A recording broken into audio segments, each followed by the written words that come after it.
ಇವಾಗ ತುಂಬ ಜನ ಏನಪ್ಪ ಅಂದರೆ ಸೊ ಅವರು ಹೊಸ ಇನ್ಕಮ್ನ ಅವರು ಹುಡುಕ್ತಾ ಇರ್ತಾರೆ ಅಲ್ವಾ. ಸೊ ಇವಾಗ ಆನ್ಲೈನ್ ಅಂತ ಅಂದರೆ ತುಂಬ ವೇಸ್ ಇದೆ ಇನ್ಕಮ್ನ ಜನರೇಟ್ ಮಾಡ್ಕೊಳ್ಳೋಕ್ಕೆ ಅಲ್ವಾ.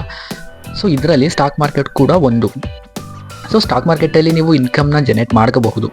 ಓಕೆ, ಸೊ ನೀವು ಮಂತ್ಲಿ ಕೂಡ ಜನರೇಟ್ ಮಾಡ್ಕೋಬೋದು. ಅದಾದಮೇಲೆ ನೀವು ಲಾಂಗ್ ಟರ್ಮಲ್ಲಿ ಕೂಡ ನೀವು ಇನ್ಕಮ್ನ ನೀವು ಜನರೇಟ್ ಮಾಡ್ಕೋಬೋದು. ಆದರೆ ನಿಮಗೆ ಇದರಲ್ಲಿ ತುಂಬ ಪೇಷನ್ಸ್ ಇರಬೇಕಾಗುತ್ತೆ. ಓಕೆ, ಮೇಯ್ನು ಇದು ಸ್ಟಾಕ್ ಮಾರ್ಕೆಟ್ ಏನು ಎಕ್ಸ್ಪೆಕ್ಟ್ ಮಾಡುತ್ತೆ ಅಂದರೆ ಸೊ ನಿಮ್ಮಿಂದ ತಾಳ್ಮೆನ ಅದು ಎಕ್ಸ್ಪೆಕ್ಟ್ ಮಾಡುತ್ತೆ. ಸೊ ಶಾರ್ಟ್ ಟರ್ಮಲ್ಲಿ ಸೊ ನಿಮಗೆ ಅದು ಲಾಸ್ ಕೊಟ್ಟರೂ ಸಹ ಸೊ ನಿಮಗೆ ಆ ಲಾಸ್ನ ಬಿಯರ್ ಮಾಡೋ ಒಂದು ಕೆಪಾಸಿಟಿ ಇರಬೇಕಾಗುತ್ತೆ. ಸೊ ಹಂಗಾದರೆ ಸೊ ನೀವು ಸ್ಟಾಕ್ ಮಾರ್ಕೆಟಲ್ಲಿ ಇನ್ವೆಸ್ಟ್ ಮಾಡಬಹುದು.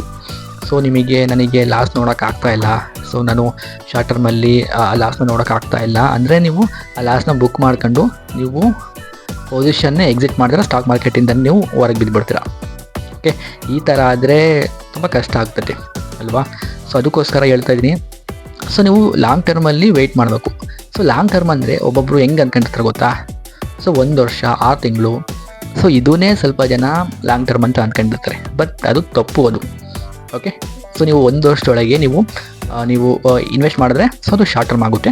ಸೊ ಲಾಂಗ್ ಟರ್ಮ್ ಅಂದರೆ ಮಿನಿಮಮ್ ನೀವು 10 ರಿಂದ 15 ವರ್ಷ ನೀವು ಇನ್ವೆಸ್ಟ್ ಮಾಡಲೇಬೇಕು. ಸೊ ಹಂಗಾದರೆ ಅದು ಲಾಂಗ್ ಟರ್ಮ್ ಆಗುತ್ತೆ. ಓಕೆ, ಸೊ ನೀವು ಲಾಂಗ್ ಟರ್ಮಲ್ಲಿ ಇನ್ವೆಸ್ಟ್ ಮಾಡಿದ್ರೆ ಸೊ ನಿಮಗೆ ತುಂಬ ಬೆನಿಫಿಟ್ ಇದೆ. ಓಕೆ, ಸೊ ಇವಾಗ ಸ್ವಲ್ಪ ಜನ ಏನು ಅಂದರೆ ಸೊ ಅವರು ರಿಸ್ಕ್ ತಗೊಳಕ್ಕೆ ರೆಡಿ ಇರಲ್ಲ. ಸೊ ಅಂಥವರು ಬೇಕಿದ್ದರೆ FDನಲ್ಲಿ ಇನ್ವೆಸ್ಟ್ ಮಾಡ್ಬೋದು. ಸೊ FDನಲ್ಲಿ ಇನ್ವೆಸ್ಟ್ ಮಾಡ್ತಾರೆ, ಬಟ್ ಅಲ್ಲೂ ಸಹ ರಿಸ್ಕ್ ಇದ್ದೇ ಇರುತ್ತೆ. ಸೊ ಅಲ್ಲಿ ಬ್ಯಾಂಕ್ ಏನು ಮಾಡುತ್ತೆ ಅಂದರೆ ನಿಮ್ಮ ದುಡ್ಡನ್ನ ಬೇರೆಯವರಿಗೆ ಸಾಲ ಕೊಡುತ್ತೆ, ಬ್ಯಾಂಕು ರಿಸ್ಕ್ ತಗೊಳುತ್ತೆ. ಬ್ಯಾಂಕು ಇಲ್ಲಿ ರಿಸ್ಕ್ನ ತಗೊಳ್ತಾ ಇತ್ತಲ್ವಾ.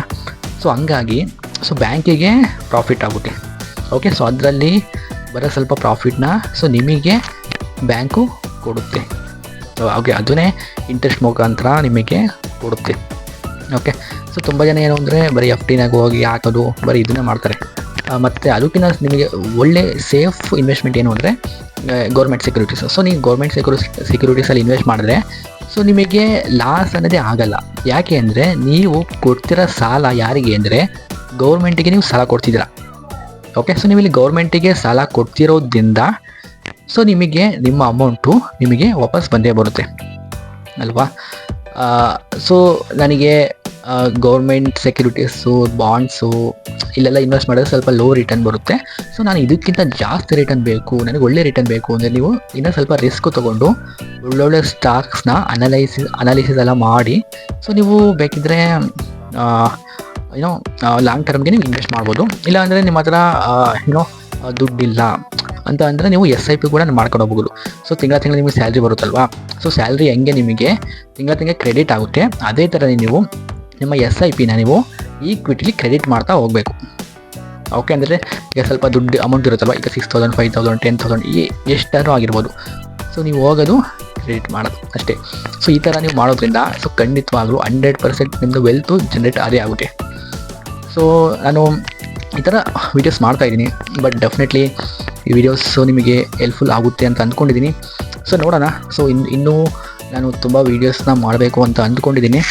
ನೋಡೋಣ ಸೊ ಎಲ್ಲ ಯಾವ ಥರ ವರ್ಕ್ ಆಗುತ್ತೆ ಏನು ಅಂತಂದು ನಿಮಗೆ ತಿಳಿಸ್ತೀನಿ. Okay, so see you soon in my next video. So till then you take care. Bye.